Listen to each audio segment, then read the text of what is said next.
Alright, morning folks.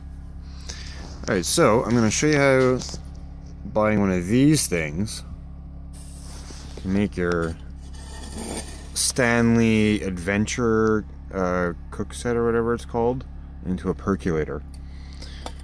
So I've got a just a little split ring for a handle, which is not the best, but it works. You can put it halfway through and it'll stand up, if you know what I mean. So this is the insides of this perculator, and it fits perfectly, like completely perfectly as far as the diameter goes. I trimmed down the pickup tube, and I just used, I don't know if you can see this here.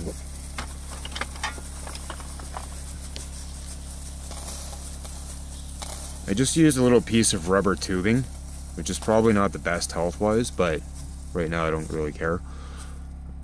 In the past I would be mortified at seeing that, but anyways, even just taste-wise, and lately I just don't care. But anyways, I use that to press the pickup cup down against the flared end, so when I cut it, it's got kind of like a little bulb halfway through, and that'd be really hard to flare without very specific tools. So when I cut it, I basically just used a pipe cutter and then re-flared the end of it. Originally it has a double flare to keep that pickup cup in place, but I'm just using that piece of rubber tube. It's just as good. I haven't really noticed a taste. I mean, it is coffee though, so that being said, I mean, I used to be able to taste tarp water really, really strongly in coffee, so, and I couldn't drink coffee if it was tarp water, meaning like water that you collected from the rain using a tarp. So, yeah, it seems to be okay. I think I used a heater pipe tube, like, for automotive, so that might be resistant to the heat and whatnot. So nothing special there, but yeah, it fits perfectly inside. And then you've got your little lid here. Basically, it spits up, well, you'll see in the video, but it spits up the, there we go, sort of. Sorry for the bad lighting conditions here. It spits up the hot water from there, hits the lid of the Stanley, and comes back down onto here.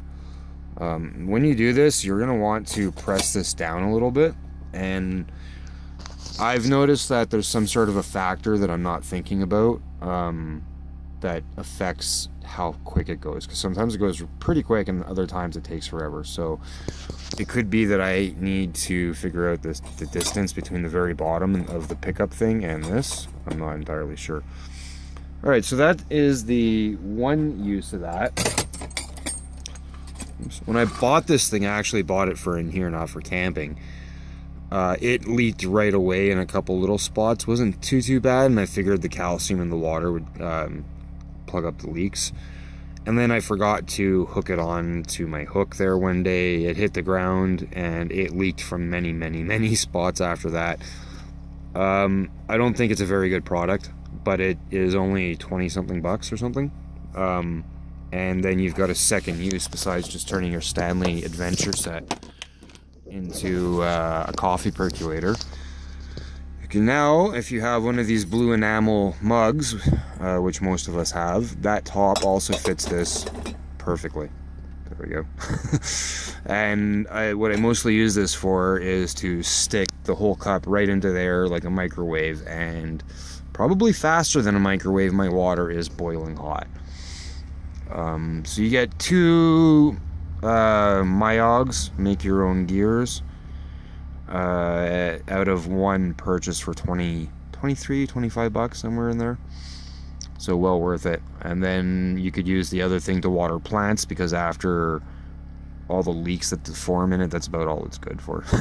Something. Alright, well, yeah, I'll put these videos together, and it'll give me something to do while I drink some coffee.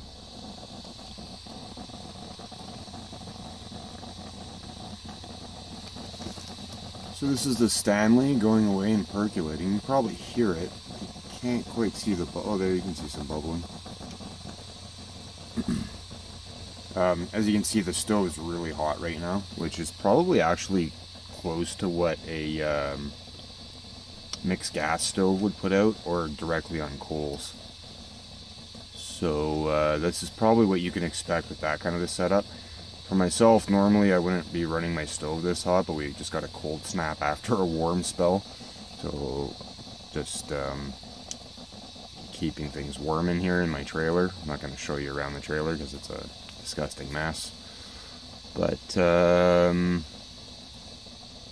that's the Stanley camp set or whatever. Traveler, Voyager, Traveler, I can't remember what they call it now. And the coffee smells fantastic. The only thing is that the percolating device inside, whatever, like the cup and the pickup and the pickup plate, take up some volume from the cup, from the Stanley, right? So you can't make quite as much coffee as you would if it was like just instant or something, but obviously not everybody likes instant. And honestly, in the woods, I mean, fresh ground beans, not much beats that, right? So there you go. Alright, so this is the coffee maker percolating. I just took it off the burner on the stove just because I wanted a coffee quickly. It takes a little while to get it going, and I'm not too sure why. It's not a heat thing. It's something in how I put it together. It could be that there's a not like a sealed enough spot, if that makes any sense. Just the way that things are kind of cycling through. It could be that the base of it, because the base is a little bit dinged up, but it could be that the base of it's not flush enough against the bottom of the cup, and that's why it's not working so fast. I did find though, when I push this down, like, because it wants to sit a little bit higher, and now it's a little bit hard to get out, I guess, but there, it wants to sit about there if you just put it in. But once I pushed it down, it actually seemed to work a lot quicker. So it could also be that the volume of the little cup thing underneath there is not or is too big when it's up or something like that. I really don't know what the problem is. It also changes the gap between this and the lid, so maybe that causes too much pressure to force against. But in any case, it does work. It's stopped working now because I just took it off, and my stove's pretty cool here. But there you go. Alright, thanks for watching.